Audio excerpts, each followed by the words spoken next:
Hello everyone, welcome to Tara IAS. Think IAS, think Tara. In this video, we're going to have an analysis of the Hindu newspaper of today, that is 6th of May 2025, and this is presented to you by me, Lakshmi Saujanya. So, ఇవి మనం ఈరోజు discuss చేసుకోబోయే important articles. ఈరోజు మనం discuss చేసుకోబోయే first article, India's forest rights act stands apart from exclusionary laws globally. So ఇది మనకు GS 3 point of వ్యూలో important. Then detaining non citizens and the rule of law, ఇది మనకు GS పేపర్ 2 కిందకి వస్తుంది. అదేవిధంగా hydrogen versus battery, the cost of clean public transport, ఇది మనకు GS 3 పాయింట్ ఆఫ్ వ్యూలో ఇంపార్టెంట్. అండ్ మనం రీసెంట్ టైమ్స్లో ఈ గ్రీన్ హైడ్రోజన్ కి సంబంధించి different articles and editorials discuss చేయడం జరుగుతుంది.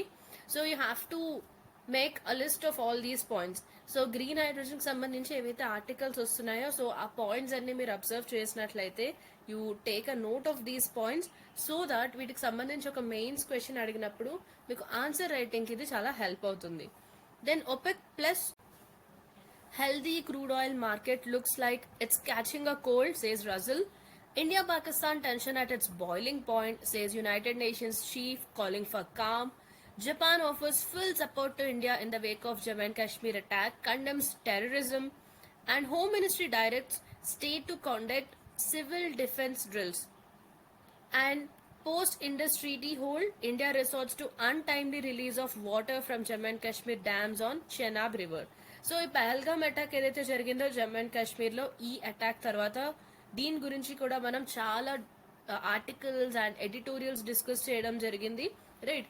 So you have to add all these perspectives. Different articles and editorials daily వస్తున్నాయంటే ఆ ఇష్యూకి సంబంధించిన రిపర్కషన్స్, రైట్? అదేవిధంగా మనం తీసుకుంటున్న డిఫరెంట్ స్టెప్స్, ఇండియా ఎటువంటి స్టెప్స్ తీసుకోవడం జరుగుతుంది, గ్లోబల్ గా మనకి దానికి సంబంధించి ఎటువంటి రెస్పాన్స్ వస్తుంది, టెర్రర్ అటాక్ తర్వాత ఏ విధమైన రెస్పాన్స్ వచ్చింది, అండ్ ఇండియా యొక్క రెస్పాన్స్ చూసిన తర్వాత గ్లోబల్ కంట్రీస్ ఏ విధంగా రెస్పాండ్ అవుతున్నాయి. సో ఇవన్నీ కూడా మనకు examination point of view important. So వీటి వల్ల ఏంటంటే మనకు ఒక ఇష్యూ పైన ఓవరాల్ గా ఒక పర్స్పెక్టివ్ అనేది బిల్డ్ అవుతుంది. సో ఫైనలీ మనకు ఒక క్వశ్చన్ అడిగినట్లయితే దానిపైన ఆన్సర్ రాయడానికి ఈ డిఫరెంట్ కైండ్స్ ఆఫ్ పర్స్పెక్టివ్స్ అనేవి మనకు చాలా హెల్ప్ అవుతాయి, right? So let's get started with today's discussion.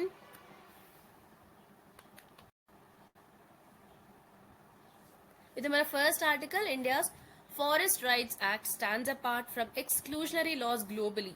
ఇది మనకు GS 3 పాయింట్ ఆఫ్ వ్యూలో important. Conservation and environmental governance, అదేవిధంగా ఎన్వైరన్మెంట్ అండ్ బయోడైవర్సిటీ మధ్య ఉన్న లింకేజెస్ అండ్ రిసోర్స్ మేనేజ్మెంట్ కి రైట్స్ బేస్డ్ అప్రోచ్. సో దీని యొక్క కాంటెక్స్ట్ చూసినట్లయితే గ్లోబల్ గా ఈ కన్జర్వేషన్ పాలసీస్ ఏవైతే ఉన్నాయో ఇవి ఎక్స్క్లూజనరీగా అవుతున్నాయి, often displacing indigenous people and local communities. So అక్కడున్న ఇండిజినస్ పర్సన్స్ అదేవిధంగా లోకల్ కమ్యూనిటీస్ ఎక్కువగా డిస్ప్లేస్ అవుతున్నారు, అంటే ఆ ప్లేస్ నుండి ఇంకొక ప్లేస్ కి షిఫ్ట్ అవుతున్నారు, right? And forest rights act 2006, ఈ యాక్ట్ మాత్రం వీటన్నిటికీ ఒక ఎక్సెప్షన్ గా ఉంది. సో గ్లోబలీ డిఫరెంట్ కంట్రీస్ లో ఉన్న కన్జర్వేషన్ పాలసీస్ మనం చూసినట్లయితే ఎక్కువగా indigenous people and local communities displace అవుతున్నారు. బట్ మనకి ఇండియాలో ఉన్న ఫారెస్ట్ రైట్స్ యాక్ట్ 2006 మాత్రం దీనికి ఒక ఎక్సెప్షన్. ఎందుకంటే దీనిలో మనం community rights, biodiversity conservation and traditional governance వీటన్నిటిని మనం ఇంటిగ్రేట్ చేస్తున్నాం. సో అందుగురించే దీన్ని ఒక ప్రోగ్రెసివ్ ఎక్సెప్షన్ గా హైలైట్ చేస్తున్నారు. So this comes at a time when many nations are promoting 30/30 agenda. So చాలా కంట్రీస్ ఇప్పుడు 30/30 ఎజెండాని ప్రమోట్ చేస్తున్నారు. అంటే మన ఎర్త్ సర్ఫేస్ పైన ఉన్న ఏరియాస్ లో 30% సర్ఫేస్ ఏరియాని 2030 వచ్చేసరికి ప్రొటెక్టెడ్ ఏరియాస్ గా కన్వర్ట్ చేయాలనేది దీని యొక్క మేజర్ ఎయిమ్. అదే మనకు 30/30 అంటే 2030 వచ్చేసరికి 30% ఆఫ్ ఎర్త్ సర్ఫేస్ అనేది మనం ప్రొటెక్టెడ్ ఏరియాస్ గా కన్వర్ట్ చేయాలి అని చాలా నేషన్స్ ఈ ఎజెండాని ప్రస్తుతం ప్రమోట్ చేస్తున్నాయి. ఇది ఈ ఆర్టికల్ యొక్క కాంటెక్స్ట్. ఇండియాలో ఫారెస్ట్ రైట్స్ కి సంబంధించిన లీగల్ ఎవల్యూషన్ చూద్దాం. కొలోనియల్ పీరియడ్ లో చూసుకున్నట్లయితే legal disposition from 1865 to 1947, Indian forest act 1865. So this is the first assertion of state control over forest. So ఈ ఫారెస్ట్ పైన ఈ విధంగా స్టేట్ కంట్రోల్ ని అసర్ట్ చేసిన ఫస్ట్ యాక్ట్ ఈ 1865 act. Then Indian forest act 1878 so దీనిలో ఏం చేశారంటే ఫారెస్ట్ ని డిఫరెంట్ టైప్స్ గా క్లాసిఫై చేశారు. అదేవిధంగా కమ్యూనిటీ యాక్సెస్ ని కూడా రెస్ట్రిక్ట్ చేయడం జరిగింది. దెన్ ఇండియన్ ఫారెస్ట్ యాక్ట్ 1927, దీనిలో criminalization of traditional forest use దీన్ని లీగలైజ్ చేయడం జరిగింది. అండ్ ఫారెస్ట్ డిపెండెంట్ కమ్యూనిటీస్ ని కస్టోడియన్స్ గా కాకుండా ఎంక్రోచర్స్ గా ట్రీట్ చేశారు. రైట్, అంటే ఫారెస్ట్ పైన అండ్ ఫారెస్ట్ రిసోర్సెస్ పైన ఏవైతే కమ్యూనిటీస్ డిపెండ్ అయి ఉన్నాయో ఆ కమ్యూనిటీస్ ని ఫారెస్ట్ ని ప్రొటెక్ట్ చేసే కస్టోడియన్స్ గా కన్సిడర్ చేయకుండా వాటిని ఎంక్రోచ్ చేస్తున్నారు అని ఎంక్రోచర్స్ గా వీరిని ట్రీట్ చేయడం జరిగింది. ఇవన్నీ మనకు కొలోనియల్ పీరియడ్ లో ఇండిపెండెన్స్ రాకముందు ఉన్న యాక్ట్స్. సో పోస్ట్ ఇండిపెండెన్స్ తర్వాత మనం ఎటువంటి యాక్ట్స్ తీసుకురావడం జరిగిందో చూద్దాం. Continuity with colonial legacy 1950 to 1980s. So 1950 నుండి 80 వరకు వచ్చిన యాక్ట్స్ లో ఈ కొలోనియల్ లెగసీ అనేది కొంతవరకు కంటిన్యూ అయింది. Forest policy remained extractive and centralised. So forest policy మనం చూసినట్లయితే సెంట్రలైజ్డ్ గానే ఉండింది. అండ్ ఫారెస్ట్ కన్జర్వేషన్ యాక్ట్ 1980 చూసినట్లయితే ఇది మనకు ఎన్వైరన్మెంటల్ క్లియరెన్స్ ని ప్రయారిటైజ్ చేయడం జరిగింది అండ్ కమ్యూనిటీ రైట్స్ ని ఇగ్నోర్ చేశారు. రైట్, సో మనం ఇంతకు ముందు చూసాం కొలోనియల్ పీరియడ్ లో ఫారెస్ట్ రైట్స్ పైన, ఫారెస్ట్ రిసోర్సెస్ పైన ఎవరైతే డిపెండ్ అయి ఉన్నారో ఆ కమ్యూనిటీస్ ని కస్టోడియన్స్ గా కన్సిడర్ చేయకుండా వారిని ఎన్క్రోచర్స్ గా కన్సిడర్ చేశారు.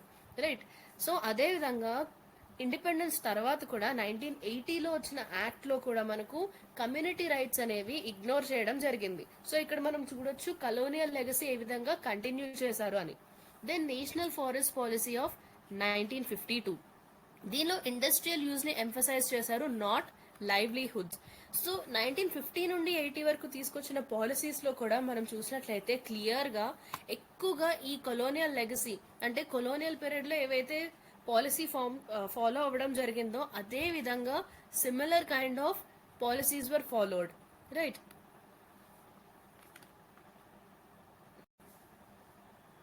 then 1980s to 2006 people's movements and rights disclosure, Chipko movement, Narmada movement, ఇటువంటి మూవ్మెంట్స్ జరిగాయి ఈ టైంలో. సో దానివల్ల ఏంటంటే పార్టిసిపేటరీ ఫారెస్ట్ గవర్నెన్స్ ని డిమాండ్ చేయడం జరిగింది. And then national forest policy of 1988, ఈ పాలసీలో కమ్యూనిటీ ఫారెస్ట్ లింక్ ని రికగ్నైజ్ చేయడం జరిగింది అండ్ జాయింట్ ఫారెస్ట్ మేనేజ్మెంట్ దీన్ని ఎంకరేజ్ చేయడం జరిగింది. అంటే అప్పటి వరకు సెంట్రలైజ్డ్ గా ఉండింది ఈ ఫారెస్ట్ రిసోర్సెస్ యొక్క మేనేజ్మెంట్. సో ఇటువంటి సెంట్రలైజేషన్ నుండి జాయింట్ ఫారెస్ట్ మేనేజ్మెంట్ కి షిఫ్ట్ అవడం జరిగింది. బట్ ఈ జాయింట్ ఫారెస్ట్ మేనేజ్మెంట్ లో లీగల్ రైట్స్ లేవు and it remain top to down in practice. So కొంతవరకు చేంజ్ వచ్చినా కూడా సెంట్రలైజేషన్ లో లీగల్ రైట్స్ ఇవ్వలేదు, దాంతో పాటుగా టాప్ టు డౌన్ అప్రోచే ఉండింది. Then recognition of historic injustice led to push for legal reform. So colonial time నుంచి చూసినట్లయితే ఈ ఫారెస్ట్ రిసోర్సెస్ పైన డిపెండెంట్ అయిన కమ్యూనిటీస్ కి అన్యాయం జరుగుతూ వచ్చింది. సో ఈ హిస్టారిక్ ఇన్జస్టిస్ ని రికగ్నైజ్ చేసి లీగల్ రిఫార్మ్స్ కోసం డిమాండ్ చేయడం జరిగింది. So there was enactment of forest rights act 2006. It's a paradigm shift. ఎందుకంటే మనం ఇండిపెండెన్స్ కి ముందు నుంచి చూస్తున్నాము ఏ విధంగా కమ్యూనిటీ రైట్స్ ని ప్రొవైడ్ చేయకుండా ఫారెస్ట్ పైన స్టేట్ యొక్క అథారిటీయే ఉండేది. రైట్, సో దీన్ని కంప్లీట్ షిఫ్ట్ చేస్తూ FRA 2006 అనేది తీసుకురావడం జరిగింది.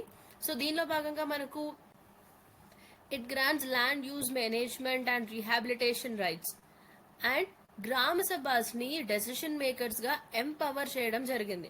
అంటే డెసిషన్ తీసుకునే ఆ పవర్ ని గ్రామ సభాస్ కి ఇవ్వడం జరిగింది.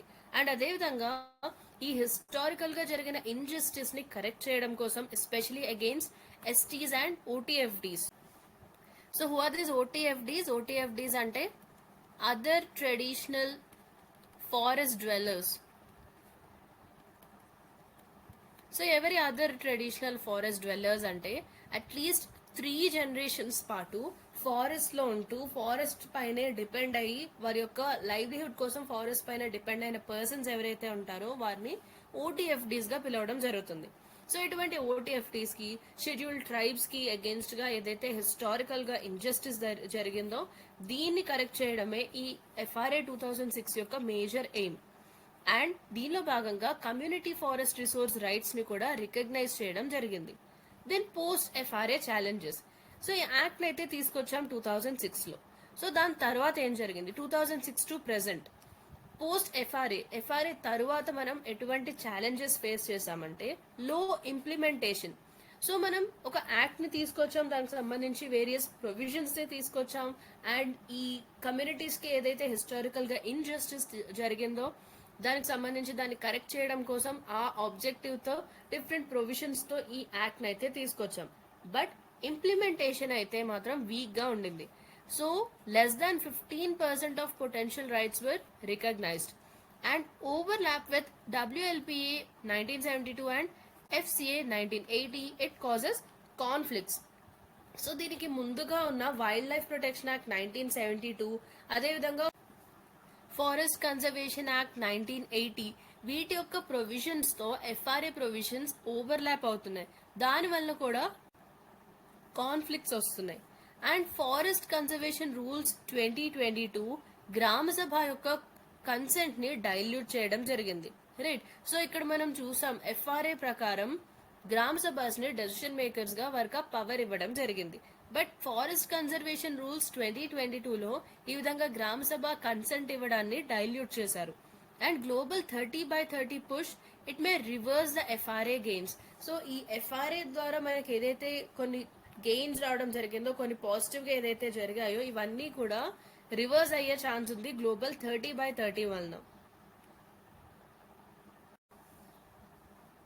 Kunming Montreal global biodiversity framework 2022. So post 2020 agenda adopted at CBD COP 15, that is convention on biological diversity. So ఇక్కడ మనకు ఒక కొత్త టార్గెట్ ని తీసుకొచ్చారు 30/30 అని. అంటే మనకు 2030 ఇయర్ వచ్చేసరికి 30% ఆఫ్ ల్యాండ్ అండ్ ఓషన్ ని కన్సర్వ్ చేయాలి అని. అండ్ దీని యొక్క ఫోకస్ ఏంటంటే rights of indigenous people and local communities and nature positive development, recognition of OECMs alongside traditional protected areas, అంటే other effective area based conservation measures, వీటన్నిటిని include చేయడం జరిగింది ఈ పర్టికులర్ ఫ్రేమ్వర్క్ లో. అసలు ఈ ఫారెస్ట్ రైట్స్ యాక్ట్ ఆఫ్ 2006 అంటే ఏంటో చూద్దాం. సో కామన్ గా దీన్ని ఎఫ్ఆర్ఏ అంటాం. రైట్. సో దీని యొక్క పేరు ఏంటంటే scheduled tribes and other traditional forest dwellers recognition of forest rights act 2006. ఇది ఒక ల్యాండ్ మార్క్ లెజిస్లేషన్. సో దీనిలో భాగంగా scheduled tribes and other traditional forest dwellers వీరికి సంబంధించి ఫారెస్ట్ ల్యాండ్ పైన, అదేవిధంగా ఫారెస్ట్ రిసోర్సెస్ పైన వారి యొక్క రైట్స్ ని రికగ్నైజ్ చేయడం జరిగింది. And it seeks to undo the historical injustices.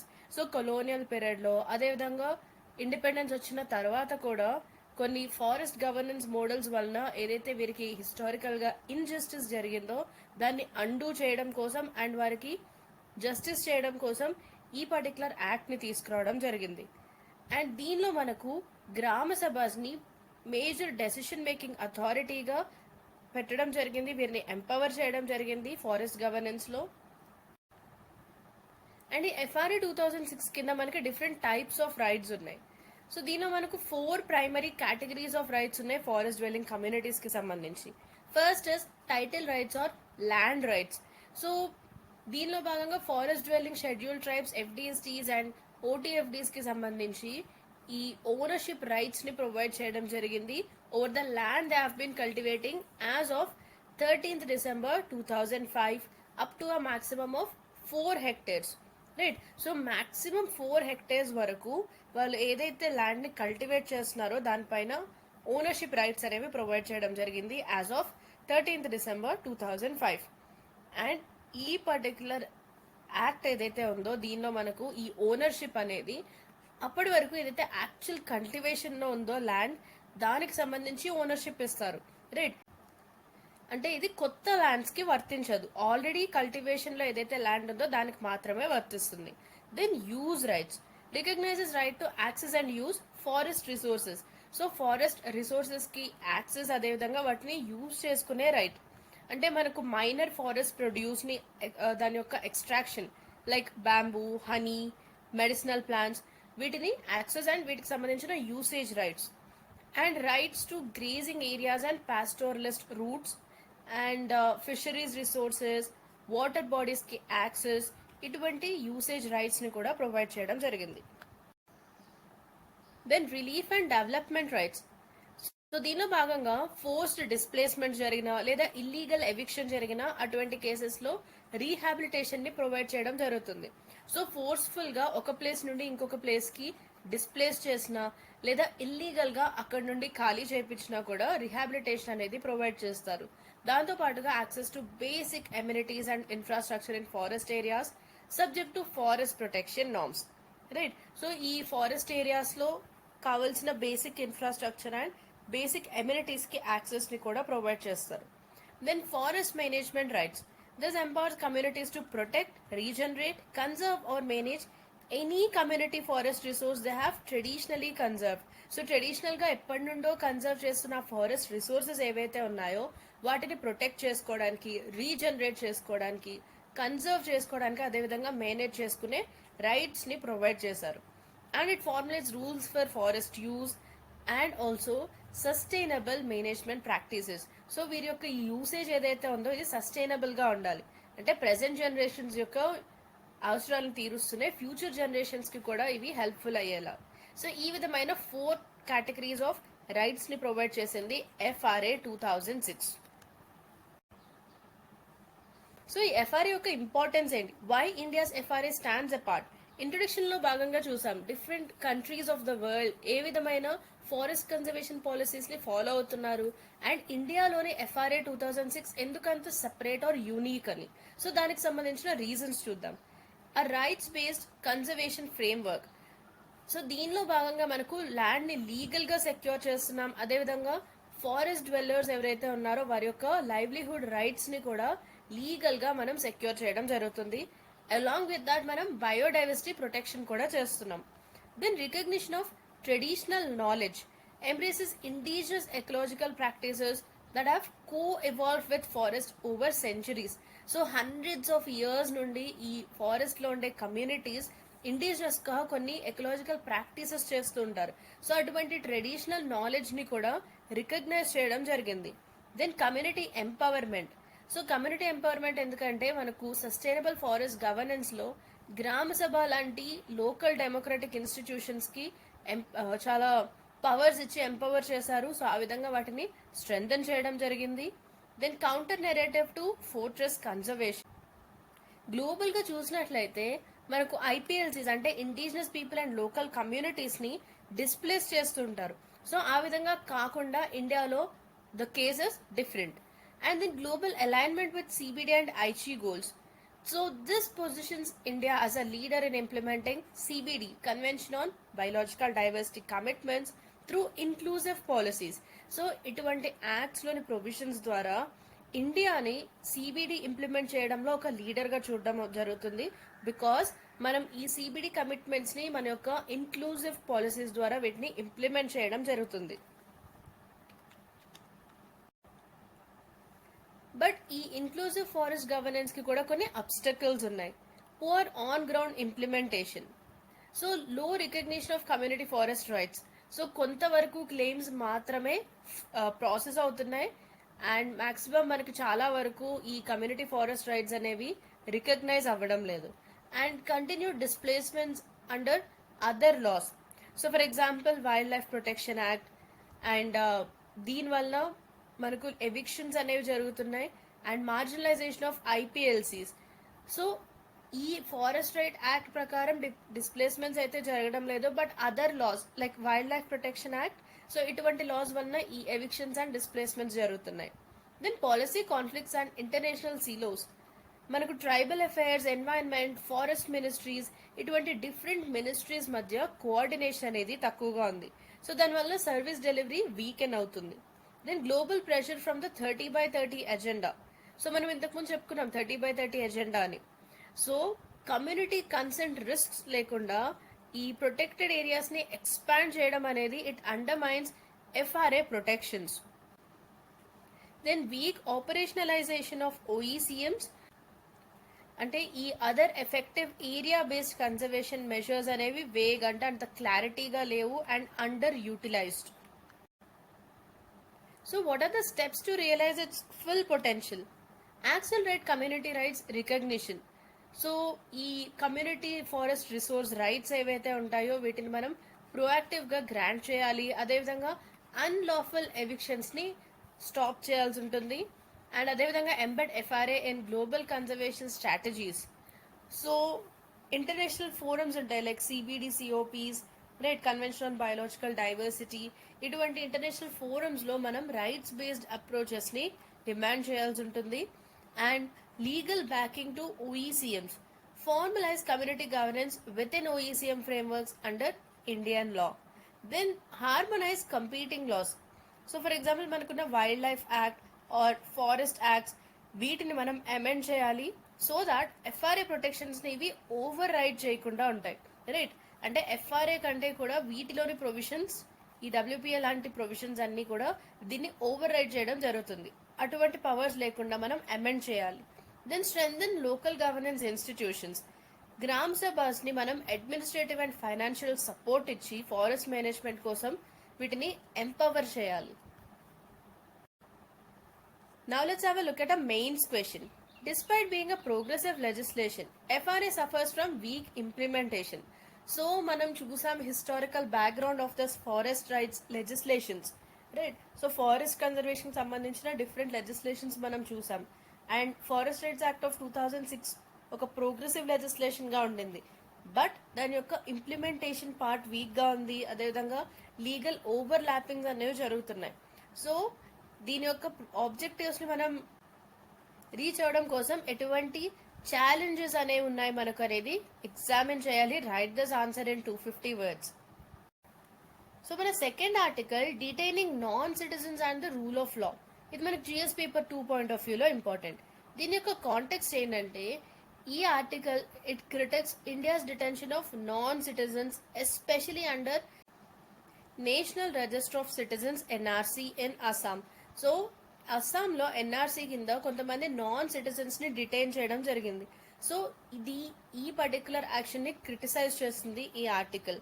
So almost 19 lakh people కంటే ఎక్కువ మంది ఎన్ఆర్సీ నుండి ఎక్స్క్లూడ్ అయ్యారు, రైట్. సో చాలా మందిని డిటెన్షన్లో పెట్టడం జరిగింది without being proven as criminals.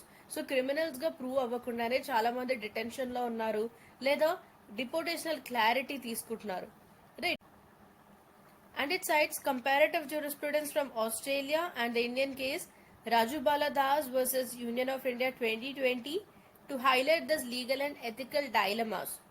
And it raises deeper questions about constitutional morality, judicial oversight and human dignity. So ఇది దీని యొక్క కాంటెక్స్ట్. సో ఏంటి Rajubala Das versus union of India case 2020? So ఈ పర్టికులర్ కేస్ అనేది సుప్రీం కోర్ట్ ఆఫ్ ఇండియాలో file చేయడం జరిగింది, right. Especially ఇది అస్సాంలోని ఎన్ఆర్సీ ప్రాసెస్ తర్వాత దీన్ని ఫైల్ చేశారు. బికాస్ ఈ ఎన్ఆర్సీ ఎక్సర్సైజ్లో 19 lakh ఇండివిజువల్స్ ఫైనల్ లిస్ట్ నుండి ఎక్స్క్లూడ్ అయ్యారు. అండ్ వారిలో చాలా మంది లైక్ పిటిషనర్ రాజుబాలా దాస్ వీరందరూ కూడా ఎప్పటి నుండో లాంగ్ టైమ్ రెసిడెంట్స్గా ఉన్నారు, రైట్. సో ఇక్కడే ఎప్పటి నుండో ఉంటున్న పర్సన్స్ వీరు with no alternative nationality or country to be deported to. So other country, some country బికి సంబంధించిన పర్సన్స్ అయితే మనం ఆ కంట్రీకి డిపోర్ట్ చేయొచ్చు. బట్ ఈ పిటిషనర్ రాజుబాలా దాస్ లా ఎంతో మంది individuals they are long term residents, ఎప్పటి నుండో ఇక్కడే ఉంటున్న పర్సన్స్, రైట్. వారికి వేరే ఆల్టర్నేటివ్ కంట్రీ కూడా లేదు డిపోర్ట్ చేయడానికి. So this is the case. Then legal status and outcome. ఇప్పుడైతే ఈ కేస్ ఎటువంటి కన్క్లూజివ్ సుప్రీంకోర్టు జడ్జ్మెంట్ అయితే రాలేదు. But it has contributed to wider legal debates on detention, citizenship, and constitutional morality. Then let's have a look at two important terms, NRC and NPR. National Register of Citizens and National Population Register కి సంబంధించి differences ఏంటో చూద్దాం. So వీటిపైన కూడా మనకి previous ఇయర్స్లో questions అడగడం జరిగింది. సో దీని యొక్క ఆబ్జెక్టివ్ ఏంటంటే ఎన్ఆర్సీ యొక్క ఎయిమ్ జెన్యూన్ సిటిజన్స్ని, ఇండియన్ సిటిజన్స్ని ఐడెంటిఫై చేయడం అండ్ ఇల్లీగల్ ఇమిగ్రెంట్స్ ఎవరున్నారనేది డిటెక్ట్ చేయడం. అండ్ నేషనల్ పాపులేషన్ రిజిస్టర్ యొక్క ఎయిమ్ ఏంటంటే ఒక identity database of usual residents of India. So ఇటువంటి ఒక కాంప్రహెన్సివ్ డేటాబేస్ని క్రియేట్ చేయడమే ఎన్పిఆర్ యొక్క ఆబ్జెక్టివ్. అండ్ లీగల్ బేసిస్ చూసినట్లయితే citizenship act of 1955 amended in 2003, and Citizenship Rules of 2003. And legal basis for NPR, Citizenship Rules 2003 under Citizenship Act of 1955. And definition చూసినట్లయితే ఇది మనకు citizenship status మీద base అయింది.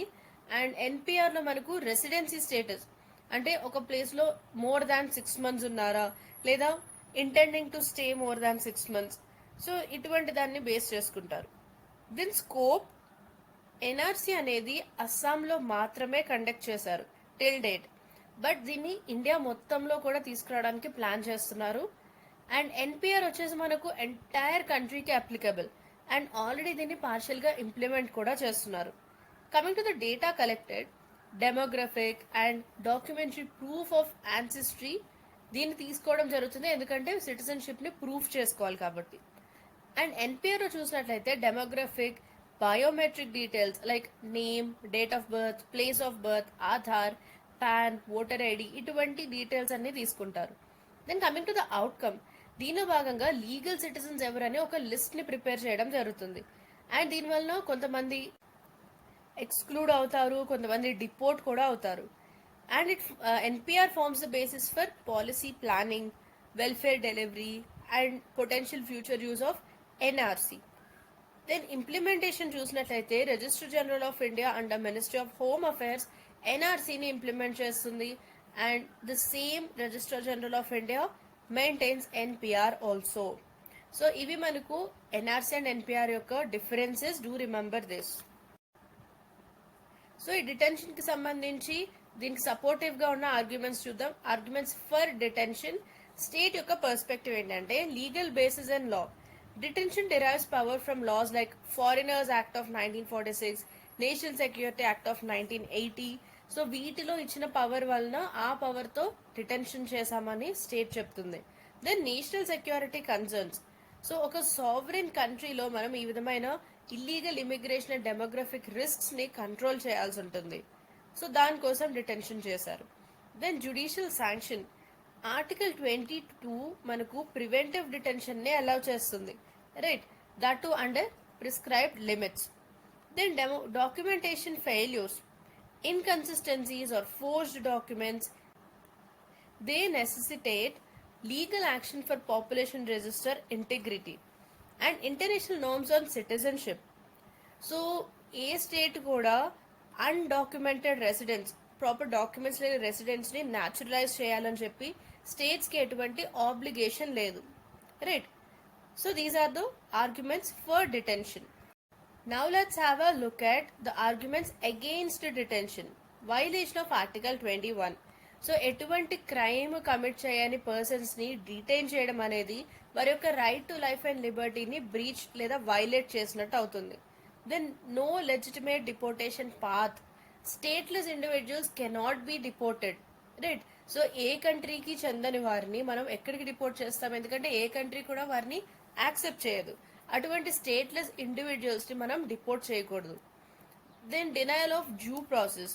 చాలా మంది క్లరికల్ ఆర్ డాక్యుమెంటరీ ఎర్రర్స్ వలన exclude అయ్యారు, లైక్ నేమ్స్ మిస్ మ్యాచ్ అవ్వడం అండ్ రికార్డ్స్ కి యాక్సెస్ లేకపోవడం. ఇటువంటి క్లరికల్ ఆర్ డాక్యుమెంటరీ ఎర్రర్స్ వలన చాలా మంది ఎక్స్క్లూడ్ అయ్యారు. Then lack of proportionality. Preventive detention without charge, it violates constitutional safeguards. ఎందుకంటే ఇదేం పనిష్మెంట్ కాదు, yet liberty is curtailed, but liberty అనేది వీరికి రెస్ట్రిక్ట్ అవుతుంది. International human rights standards.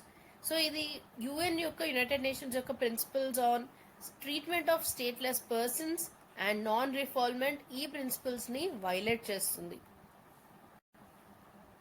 Finally what is the way forward? Legal reform. Foreigners act and NSA ని reform చేయాలి లేదా update చేయాలి to align with constitutional protections and international law. So మన దగ్గర ఉన్న కాన్స్టిట్యూషనల్ ప్రొవిజన్స్ అదేవిధంగా ఇంటర్నేషనల్ లాని కూడా ఇంక్లూడ్ చేసే విధంగా వీటిని అప్డేట్ చేయాలి. Then statelessness protocol. ఒక ఫార్మల్ స్టేట్లెస్ స్టాటస్ ఫ్రేమ్వర్క్ అనేది ఎస్టాబ్లిష్ చేయాలి for those with no country to return to. ఎవరికైతే ఎక్కడికి వెళ్ళడానికి ఏ దేశం లేని పర్సన్స్ ఎవరైతే ఉన్నారో వాళ్ళ కోసం ఈ స్టేట్లెస్ స్టేటస్ ఫ్రేమ్వర్క్ ని ఎస్టాబ్లిష్ చేయాలి. Then judicial oversight. Long term detentions ని జ్యుడిషియల్ రివ్యూ చేయాలి, అదేవిధంగా పీరియాడికల్గా ఎప్పటికప్పుడు వీటిని రీఅసెస్ చేయాల్సి ఉంటుంది. Then right to remedy, easier access to documentation correction and legal aid for NRC excluded individuals. Right, so ఎవరైతే ఎన్ఆర్సీ నుండి ఎక్స్క్లూడెడ్ ఇండివిజువల్స్ ఉన్నారో వాళ్ళకి లీగల్ ఎయిడ్ని ప్రొవైడ్ చేయడం అండ్ డాక్యుమెంటేషన్లో కరెక్షన్స్కి ఈజీ యాక్సెస్ని కూడా మనం ప్రొవైడ్ చేయాలి. And then international collaboration, work diplomatically with neighbouring countries. So మన నైబరింగ్ కంట్రీస్తో డిప్లొమాటికల్గా మనం వర్క్ చేసి జెన్యూన్ ఫారిన్ నేషనల్స్ని రిపాట్రియేట్ చేయాలి with humane protocols. Then our next article is hydrogen versus battery, the cost of clean public transport. Syllabus లో ఇది GS paper 3 point of వ్యూలో important. Environmental pollution and degradation, infrastructure and energy and SNT.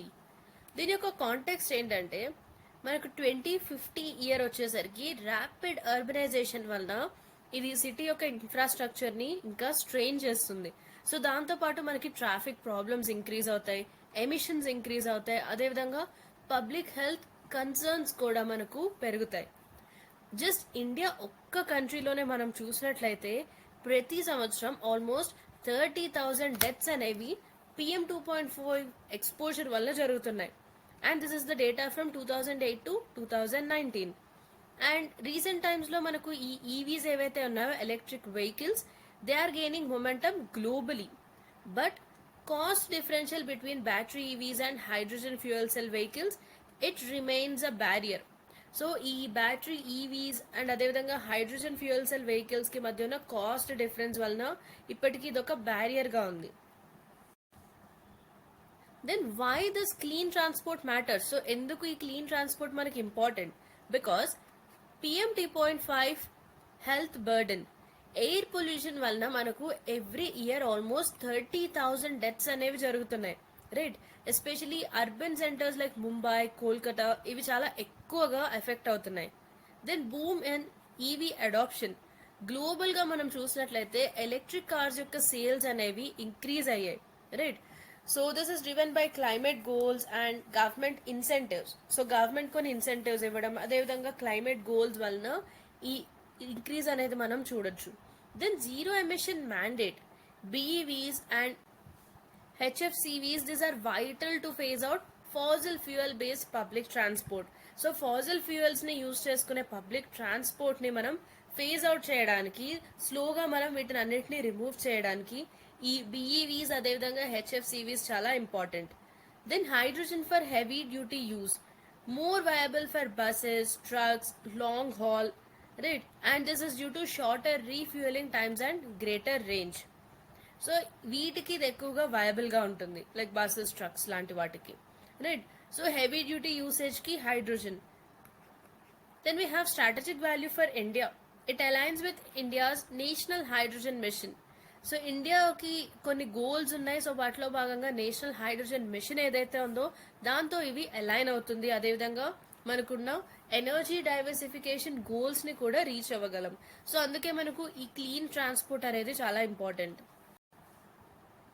Then what are this FCEVs, hydrogen fuel cell electric vehicles? So మన యొక్క transport, clean transport goals ని meet అవ్వడానికి ఈ hydrogen fuel cell vehicles అనేవి ఒక viable solution గా ఉన్నాయి. Right, especially where batteries fall short in range and load capacity. So అసలు ఈ FCEVs అంటే ఏంటి? సో ఇవేం చేస్తాయంటే హైడ్రోజన్ గ్యాస్ ని, ఆక్సిజన్ ని ఫ్యూయల్ సెల్ లో యూజ్ చేస్తాయి. దీని వలన it will power the motor and it will generate electricity. So దీని నుండి మనకు వచ్చే ఓన్లీ బై ప్రోడక్ట్ ఏంటంటే వాటర్ వేపర్. సో దీనిపైన కూడా మనకు ప్రీవియస్ ఇయర్స్ లో క్వశ్చన్స్ అడగడం జరిగింది. రైట్, సో దీనివల్ల ఇదొక జీరో ఎమిషన్ టెక్నాలజీ, ఎందుకంటే దీని యొక్క బై ప్రోడక్ట్ కేవలం వాటర్ వేపర్ మాత్రమే. సో దీని యొక్క అడ్వాంటేజెస్ ఏంటో చూద్దాం. Quick refuelling. So diesel vehicles లానే ఇది కూడా జస్ట్ 3 to 5 minutes లోనే మనం రీఫ్యూయల్ చేసుకోవచ్చు. And longer range, long haul transport like buses, trucks, commercial fleets వీటికి కూడా చాలా ఐడియల్ గా ఉంటుంది. Then high payload efficiency. Hydrogen tanks అనేవి బ్యాటరీ ప్యాక్స్ తో కంపేర్ చేసినప్పుడు లైటర్ గా ఉంటాయి for equivalent energy. Then no tailpipe emissions. So దీని ద్వారా ఏంటంటే ఇది కేవలం వాటర్ని మాత్రమే ఎమిట్ చేస్తుంది. దీనివల్ల మనకు క్లీన్ అర్బన్ ఎయిర్కి కాంట్రిబ్యూట్ చేయడం జరుగుతుంది because there is no tailpipe emissions. Then silent operation. So చాలా smooth and quiet driving experience చేయొచ్చు మనం ఈ ఎఫ్సిఈవీస్తో. సో ఇది వీటి యొక్క అడ్వాంటేజ్. ఇన్ని అడ్వాంటేజెస్ ఉన్న ఎఫ్సిఈవీస్కి కొన్ని డిసడ్వాంటేజెస్ కూడా ఉన్నాయి. సో అవేంటో చూద్దాం. High cost. Vehicles and hydrogen fuel ఇవి నార్మల్ బ్యాటరీ వెహికల్స్తో కంపేర్ చేసుకున్నప్పుడు 20-30% వీటి యొక్క కాస్ట్ అనేది ఎక్కువగా ఉంది. Then limited infrastructure. మనకు గ్లోబల్గా చూసినట్లయితే 100 కంటే తక్కువ హైడ్రోజన్ రీఫ్యూలింగ్ స్టేషన్స్ ఉన్నాయి. Then green hydrogen not at mainstream. Most hydrogen ఇప్పుడు మనం యూజ్ చేస్తున్న దానిలో ఎక్కువ హైడ్రోజన్ గ్రే హైడ్రోజన్ అంటే న్యాచురల్ గ్యాస్ నుంచి వచ్చిన హైడ్రోజన్, బట్ ఇది నాట్ సస్టైనబుల్. రైట్. సో ఇంతకు ముందు సెషన్స్ లో మనం హైడ్రోజన్ పైన వచ్చిన కొన్ని ఆర్టికల్స్ లో భాగంగా డిస్కస్ చేసుకున్నాం. ఇండియా యొక్క నేషనల్ హైడ్రోజన్ మిషన్ లో భాగంగా గ్రీన్ హైడ్రోజన్ ని కూడా ఇంక్లూడ్ చేయాలి అని. Right. Hope you remember that point. Then low energy efficiency. Fuel cell conversion losses వల్ల ఇది బ్యాటరీస్ తో కంపేర్ చేసుకున్నప్పుడు దీని ఎఫిషియన్సీ కొంతవరకు తక్కువగా ఉంది. Then tech ఇమ్యూచ్యూరిటీ. ఎఫ్సిఈవీస్ ఇంకా కమర్షియలైజేషన్ ఫేజ్ లో ఇంకా ఫస్ట్ స్టెప్స్ లోనే ఉన్నాయి compare to this BEV. So these are the disadvantages of FCEVs. Now let's have a look at the differences between hydrogen FCEVs versus battery electric vehicles BEVs. So energy source చూసినట్లయితే FCEVs లో hydrogen gas ని use చేస్తారు, వీటిని tanks లో store చేస్తారు. And BEVs లో batteries లో store చేసిన ఎలక్ట్రిసిటీని యూజ్ చేస్తారు. Then coming to the emissions, zero tailpipe emissions, కేవలం వాటర్ వేపర్ ని మాత్రమే ఎమిట్ చేస్తుంది. అండ్ BEVs కూడా zero tailpipe emissions. Then refuelling or charging time, just petrol లేదా డీజిల్ ని ఫిల్ చేసుకున్నట్లు కేవలం 3 to 5 minutes లో దీన్ని రీఫ్యూయల్ చేసుకోవచ్చు. అండ్ BEVs చూసినట్లయితే 30 minutes నుండి చాలా అవర్స్ కూడా పట్టే ఛాన్స్ ఉంది depending upon the charger type. So దీని యొక్క ఛార్జింగ్ టైం కొంచెం ఎక్కువగా ఉంది compare to the FCEVs. And coming to the driving range, it is hire. So long hall and heavy duty usage కి ఇవి చాలా సూటబుల్ గా ఉంటాయి. అండ్ BEVs మనకు urban and mid range travel కి మాత్రమే కంఫర్టబుల్ గా ఉంటాయి. That means it's driving range is lower. Coming to fuel efficiency, moderate, that is conversion losses in fuel cell system. So fuel cell system లో మనకు కొంత conversion losses ఉంటాయి. So దానివల్ల fuel cell యొక్క ఈ ఫ్యూయల్ ఎఫిషియన్సీ అనేది moderate గా ఉంది. బట్ BEVs లో డైరెక్ట్ గా బ్యాటరీ యొక్క పవర్ ని యూజ్ చేసుకుంటాం కాబట్టి ఇక్కడ ఫ్యూయల్ ఎఫిషియన్సీ హై ఉంటుంది. Then fuel cost per kilometer FCEVs లో చాలా ఎక్కువగా ఉంటుంది, especially for green hydrogen. And BEVs చూసినట్లయితే తక్కువగా ఉంటుంది బికాస్ ఎలక్ట్రిసిటీ పర్ యూనిట్ అనేది చీప్ గా ఉంటుంది కంపారిటివ్లీ. దెన్ వెహికల్ కాస్ట్ చాలా హై ఉంటుంది, నార్మల్ BEVs కంటే కూడా 20-30% కాస్ట్ ఎక్కువగా ఉంటుంది. Then BEVs it is following rapidly due to technology maturity. Then infrastructure, చాలా లిమిటెడ్ హైడ్రోజన్ స్టేషన్స్ ఉన్నాయి. మనం ఇంతకుముందు చెప్పుకున్నాం గ్లోబల్ గా చూసినట్లయితే ఈవెన్ 100 హైడ్రోజన్ స్టేషన్స్ కూడా లేవు. But in case of BEVs it is wide spread and ఇప్పటికి ఇంకా కూడా ఈ EV ఛార్జింగ్ నెట్వర్క్స్ ఎక్స్పాండ్ అవుతూ ఉన్నాయి. సో ఇది మనకు FCEVs versus BEVs. Do remember these points. Finally, what is the way forward? The road to cost-effective clean mobility. Invest in R&D, research and development. So ఈ green hydrogen యొక్క cost ని reduce చేయడానికి, అదేవిధంగా ఈ fuel cell storage systems ని improve చేయడానికి కొంతవరకు R&Dలో మనం ఇన్వెస్ట్ చేయాల్సి ఉంటుంది. Right. So that we can reduce the cost of this green hydrogen and fuel cell storage systems. Then segmented strategy, use BEVs for urban fleets. Right. So urban areas లో travel కి BEVs ని use చేయడం and commercial and freight transport ఏదైతే high duty cycles ఉంటాయో అటువంటి conditions లో HFCVs ని use చేయాలి. Then infrastructure push, develop hydrogen corridors. And public private models for refuelling infrastructure. So మనకి రీఫ్యూయలింగ్ ఇన్ఫ్రాస్ట్రక్చర్ తక్కువ ఉంది కాబట్టి పబ్లిక్ ప్రైవేట్ మోడల్స్ని యూజ్ చేసుకుంటూ ఈ హైడ్రోజన్ కారిడార్స్ని కూడా డెవలప్ చేసి ఇన్ఫ్రాస్ట్రక్చర్ పుష్ ఇవ్వాలి. Then policy integration, FAME, hydrogen mission and production linked incentive schemes for clean tech synergy, వీటన్నిటినీ కూడా మనం ఇంటిగ్రేట్ చేసి అలైన్ చేయాలి. Then global collaborations, IEA, world bank and tech exporting నేషన్స్తో మనం పార్ట్నర్ అయ్యి get fund and pilot clean hydrogen models. Our next article is OPEC plus healthy crude oil markets looks like it's catching a cold. OPEC plus, it has announced easing of output curbs citing healthy market fundamentals and low inventories. So ఇటువంటి announcement చేయడం జరిగింది OPEC plus, but real data మనం చూసినట్లయితే only modest stock drawdowns and soft demand, especially in Asia, notably China. So this article, it questions, so OPEC యొక్క real motive geopolitical pricing స్ట్రాటజీయా లేకుంటే genuine demand రికవరీయా అనేది question చేయడం జరిగింది ఈ ఆర్టికల్లో. And right now మనకి చాలా గ్లోబల్ ఎకనామిక్ అన్సర్టైనిటీస్ ఉన్నాయి, అదేవిధంగా యుఎస్ చైనా ట్రేడ్ ఫ్రిక్షన్స్ కూడా జరుగుతున్నాయి. So this is the context of this article. Then what's behind OPEC plus decisions on lifting the supply? Artificial supply tightening.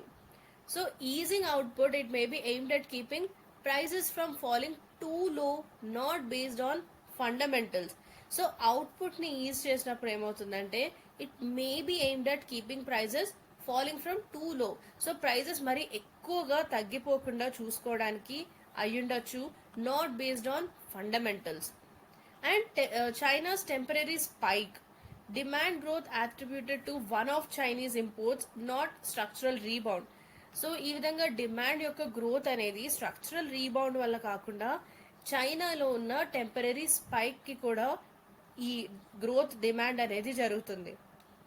Then internal group pressure, Saudi Arabia ఈ లో prices ని use చేసుకొని fellow members ని pressurise చేసే అవకాశం ఉంది into greater quota compliance.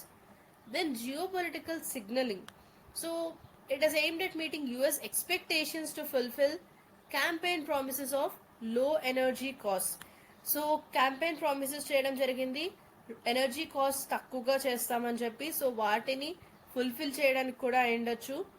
Then rising competition, US అదేవిధంగా non OPEC shale oil producers వీరిని ఇండైరెక్ట్ గా టార్గెట్ చేసి ఉండొచ్చు వయా ప్రైస్ సపరేషన్. సో ఈ రైజింగ్ కాంపిటీషన్ ని తగ్గించడానికి కూడా ఉండొచ్చు. So these are the reasons.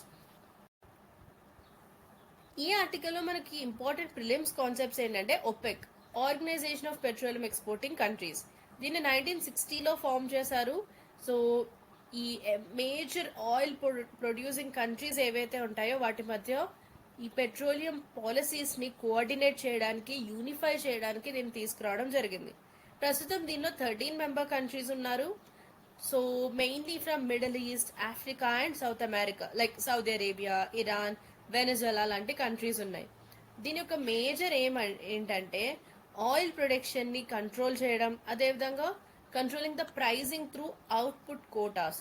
So OPEC member countries అన్ని important, please try to remember these 13 member countries and వాటి యొక్క జోగ్రఫికల్ లొకేషన్ కూడా important, try to remember this. So OPEC అంటే ఏంటో చూసాం. OPEC ప్లస్ అంటే ఏంటంటే ఇది 2016లో ఫామ్ అయింది. ఇది OPEC members and 10 non OPEC oil producing countries మధ్య వచ్చిన ఒక alliance. And major non OPEC members లో చూసినట్లయితే మనకు రష్యా, కజాఖ్స్తాన్, మెక్సికో లాంటి కంట్రీస్ ఉన్నాయి. సో దీన్ని ఎందుకు క్రియేట్ చేశారంటే to manage oil supply and prices, especially 2014లో ఈ ఆయిల్ ప్రైస్ క్రాష్ ఎప్పుడైతే జరిగిందో దాని తర్వాత 2016లో కోఆపరేషన్ ని పెంచడం కోసం అండ్ ఈ ఆయిల్ సప్లై అండ్ ప్రైసెస్ ని మేనేజ్ చేయడం కోసం దీన్ని క్రియేట్ చేయడం జరిగింది. అండ్ OPEC ప్లస్ డెసిషన్స్ ఇప్పుడు మన గ్లోబల్ ఆయిల్ సప్లై డైనమిక్స్ ని డామినేట్ చేస్తున్నాయి. సో దీనివలన OPEC కంటే కూడా OPEC ప్లస్ ఎక్కువ పవర్ఫుల్ గా మారింది. Then what are the strategic petroleum reserves? Government own emergency crude oil storage to insulate against supply shocks. So ఈ పెట్రోలియం స్ట్రాటజిక్ పెట్రోలియం రిజర్వ్స్ ఏంటంటే క్రూడ్ ఆయిల్ యొక్క సప్లైలో ఏదైనా సడన్ డిఫరెన్సెస్ వచ్చినట్లయితే ఆ షాక్ని తట్టుకోవడం కోసం గవర్నమెంట్ కొన్ని ఎమర్జెన్సీ క్రూడ్ ఆయిల్ స్టోరేజ్ని మెయింటైన్ చేస్తుంది. సో అదే మన ఎస్పీఆర్. ఇండియాలో మనకి ఎస్పీఆర్ ఫెసిలిటీస్ ఎక్కడ ఉన్నాయంటే this is important, Visakhapatnam, Mangaluru and Padur. So ఈ ప్లేసెస్లో ఉన్నాయి. దీని యొక్క ఇంపార్టెన్స్ ఏంటంటే ఇది ఇండియా యొక్క ఎనర్జీ సెక్యూరిటీ పాలసీలో ఒక part amidst global oil volatility. Now let's have a look at a prelims MCQ on this. Which of the following countries is a non-OPEC member but part of OPEC plus? So ikkadunna countries lo ఏది ఒక non OPEC member but OPEC plus లో ఒక part. So ఈ విధంగా మనకి questions అడిగే chance ఉంటుంది. That's why I have told you remember the OPEC member countries and OPEC plus లో ఎవరెవరు మెంబర్ కంట్రీస్ ఉన్నారనేది మనకి important. So the options are Saudi Arabia, Iran, Venezuela and Russia. So here the correct answer is D, Russia. So Russia OPEC member కాదు, but ఈ extend చేసిన OPEC plus grouping లో ఒక important member. So that's the reason why Russia is the correct answer. Our next article is India-Pakistan tension at its boiling point, says UN chief calling for calm.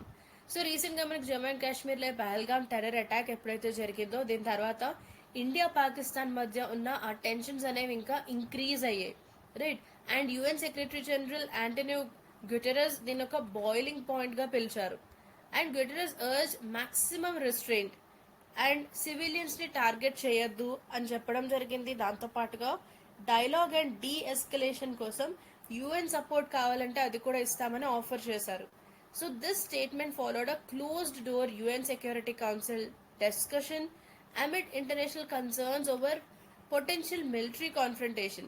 So military confrontation జరుగుతుందేమో అన్న concerns వలన ఒక close door UNSC discussion కూడా జరిగింది and దాని తర్వాత ఇటువంటి statement ఇవ్వడం జరిగింది. This is the context of this article.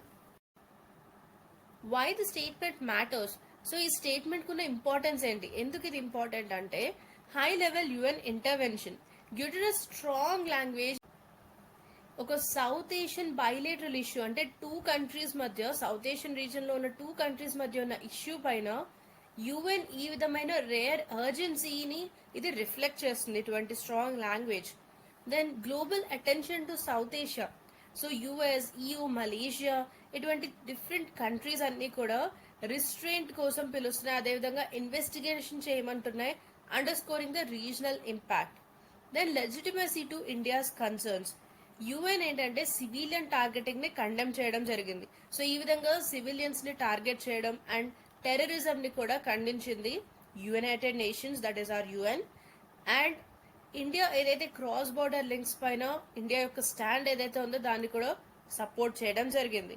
Then soft diplomacy window, national outreach, public చాలా కండెమ్ చేస్తున్నారు ఇటువంటి ఒక ఇన్సిడెంట్ ని, అదేవిధంగా సెక్యూరిటీ ప్లానింగ్ ఇటువంటి కండిషన్స్ లో ఇండియా కోసం ఒక నాన్ మిలిటరీ డిప్లొమాటిక్ ఛానల్ ని కూడా ఆఫర్ చేస్తుంది, that's a soft diplomacy window.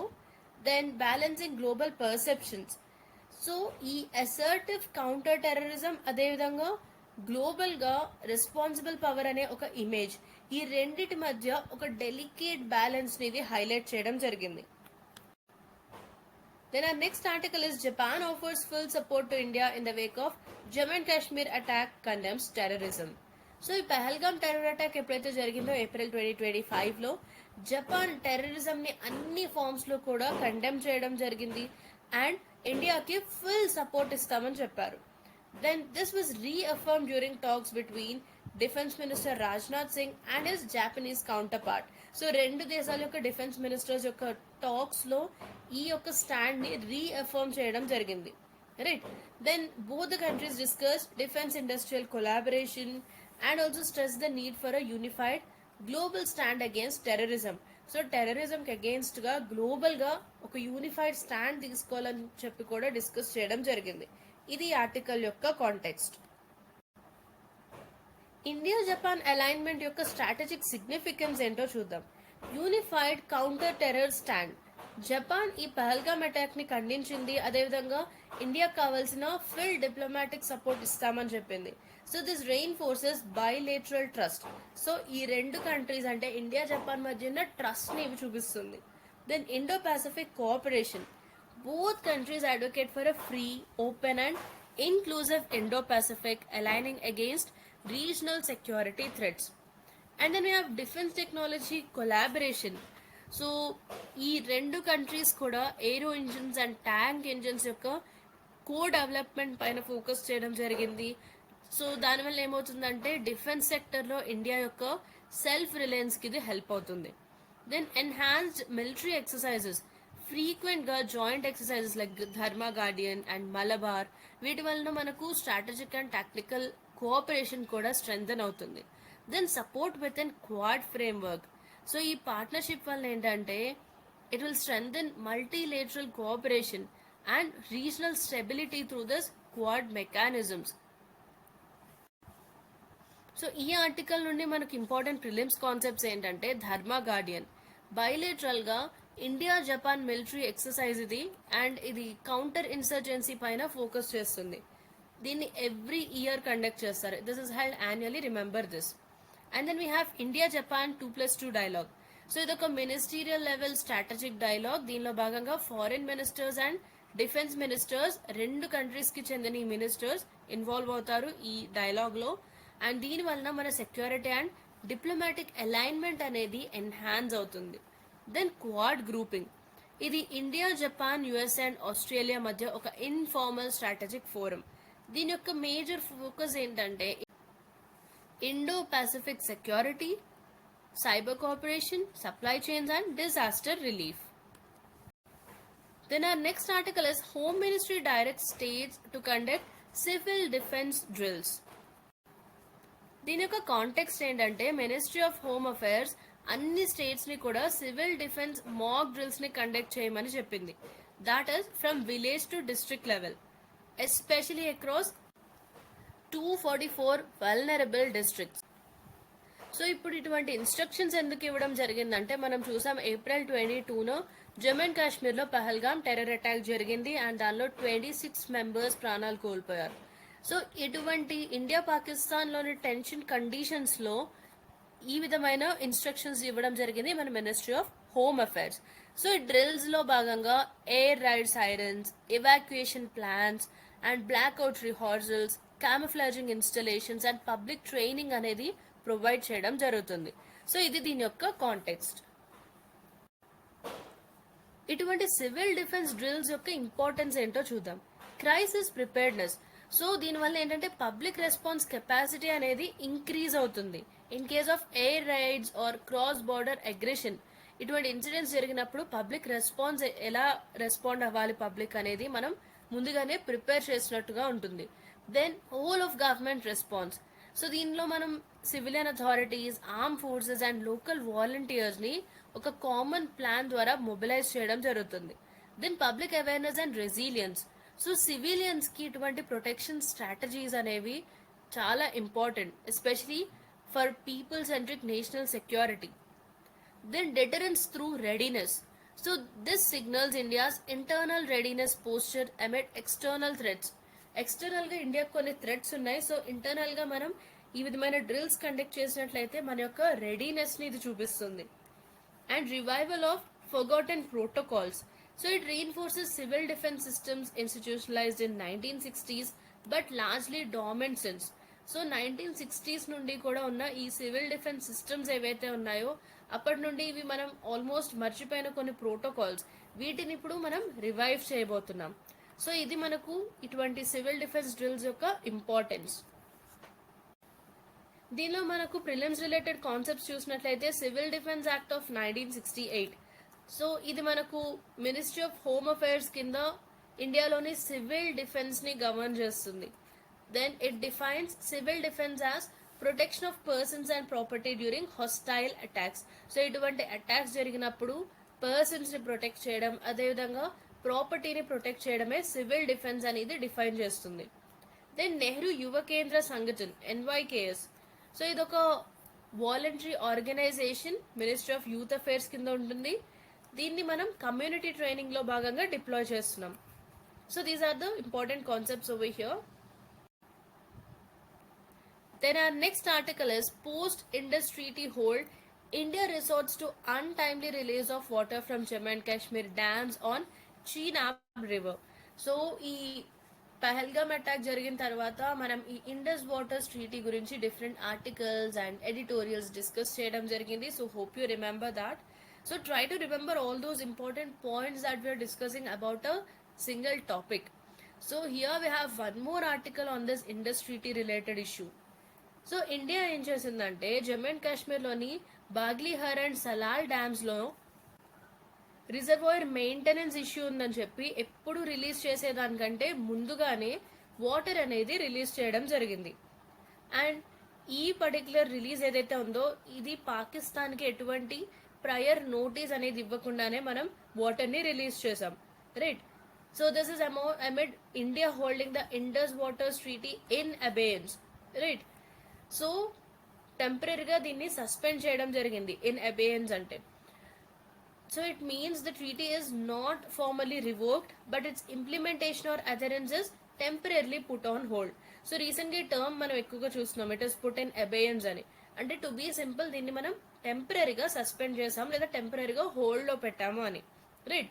So ఫార్మల్గా అయితే మనం కంప్లీట్గా దీన్ని రివోక్ చేయలేదు, బట్ దాని యొక్క ఇంప్లిమెంటేషన్ అండ్ దానికి మనం ఎదర్ అయి ఉండడం, రైట్? ఆ ఎదరెన్స్ అండ్ ఇంప్లిమెంటేషన్ అనేది టెంపరీగా హోల్డ్లో పెట్టడం జరిగింది. So though with in treaty limits it signals a strategic shift in India's water diplomacy with Pakistan. So ఈ విధంగా రిలీజ్ చేయడం అనేది, వాటర్ రిలీజ్ అనేది ట్రీటీ యొక్క లిమిట్స్లోనే ఉన్నప్పటికీ కూడా పాకిస్తాన్తో ఇండియా యొక్క వాటర్ డిప్లొమసీ ఏదైతే ఉందో దానిలో ఒక స్ట్రాటజిక్ షిఫ్ట్ ఇది చూపెడుతుంది. So this is the context of this article. So Indus Waters treaty చాలా సార్లు మనకి రీసెంట్ టైంలో న్యూస్లో ఉంది. So we have to know all the basic details of this Indus Waters Treaty.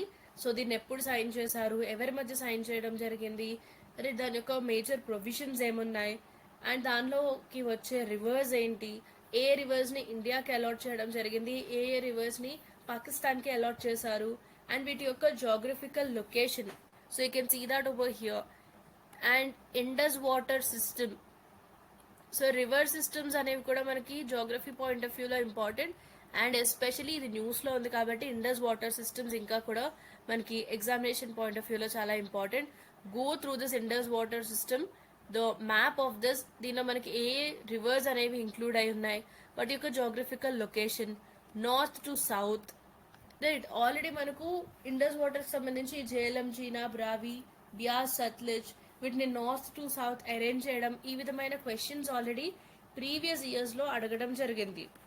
So you can also expect a question on map pointing regarding this Indus water treaty, right? And ఇక్కడ మనకి 2 important dams కూడా న్యూస్లో ఉన్నాయి. So ఈ Indus water are Indus రివర్కి సంబంధించిన ఈ river సిస్టంలో ఉన్న రివర్స్ పైన ఉండే డ్యామ్స్, అదేవిధంగా రివర్స్ యొక్క మ్యాప్, ఇవన్నీ కూడా మనకు ఎగ్జామినేషన్ పాయింట్ ఆఫ్ వ్యూలో ఇంపార్టెంట్. అలాంగ్ విత్ దాట్ ఆ రివర్ బ్యాంక్లో ఏదైనా ఇంపార్టెంట్ ప్లేసెస్ ఉన్న some prominent places, that also becomes important for us from examination point of view. So please do go through the map. It is very very important. I'm stressing upon this, right? So ఇక్కడ మనకు Chenab river ని mention చేయడం జరిగింది. So let's have a look at it. So ఇది one of the western rivers governed by the Indus Waters Treaty. So Indus Waters ట్రీటీలో మనకు రివర్స్ని ఏ విధంగా డివైడ్ చేశారంటే ఈస్టర్న్ రివర్స్, అదేవిధంగా వెస్టర్న్ రివర్స్గా డివైడ్ చేశారు.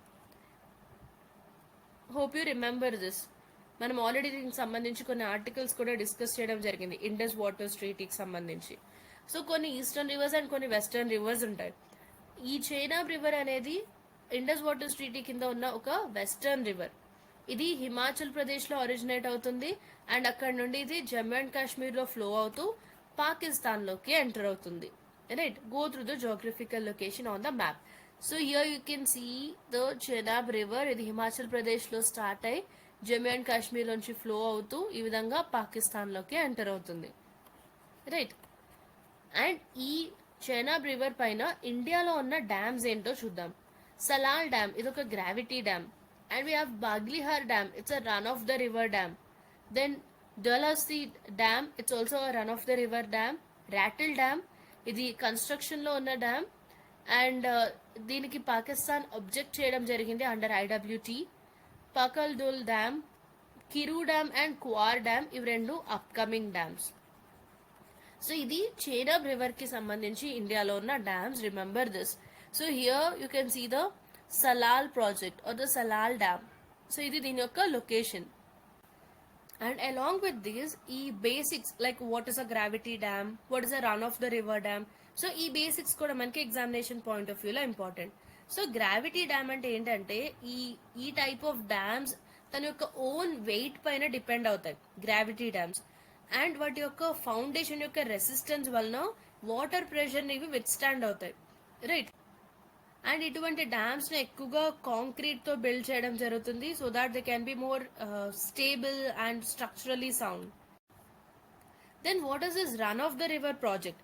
Run of the river projects ఏంటంటే ఇవి non storage dams, right. So వీటిలో వాటర్ ని స్టోర్ చేయరు, but run of the river by the name itself you can understand. రివర్ యొక్క న్యాచురల్ ఫ్లో ఏదైతే ఉంటుందో ఆ న్యాచురల్ ఫ్లోని యూజ్ చేసుకుంటూ ఎలక్ట్రిసిటీని జనరేట్ చేయడం జరుగుతుంది. సో దానివలన అక్కడ ఒక పెద్ద రిజర్వాయర్ ని కన్స్ట్రక్ట్ చేయాల్సిన అవసరం లేకుండా రివర్ యొక్క ఫ్లోని యూజ్ చేసుకుంటూ మనం ఎలక్ట్రిసిటీని జనరేట్ చేయడం జరుగుతుంది. So that is a run of the river project. So do remember these kinds of basics. So ఇటువంటి ప్రాజెక్ట్స్ లో ఏంటంటే మనకు రివర్ యొక్క న్యాచురల్ ఫ్లో, దాని యొక్క ఎలివేషన్, సో ఎక్కడ నుండి ఈ రివర్ డ్రాప్ అవుతుంది, రైట్, ఆ ఎలివేషన్ డ్రాప్, వీటిని యూజ్ చేసుకుంటూ ఎలక్ట్రిసిటీని జనరేట్ చేయడం జరుగుతుంది. అండ్ ఇటువంటి ప్రాజెక్ట్స్ అనేవి మనకు క్లైమేట్ చేంజ్కి చాలా వెల్నరబుల్గా ఉంటాయి, right. So that is all about the important articles of today. So hope you have liked this session. Please do like, share and subscribe to our channel for more interesting content on UPSC. Thank you so much for watching this session. Bye bye.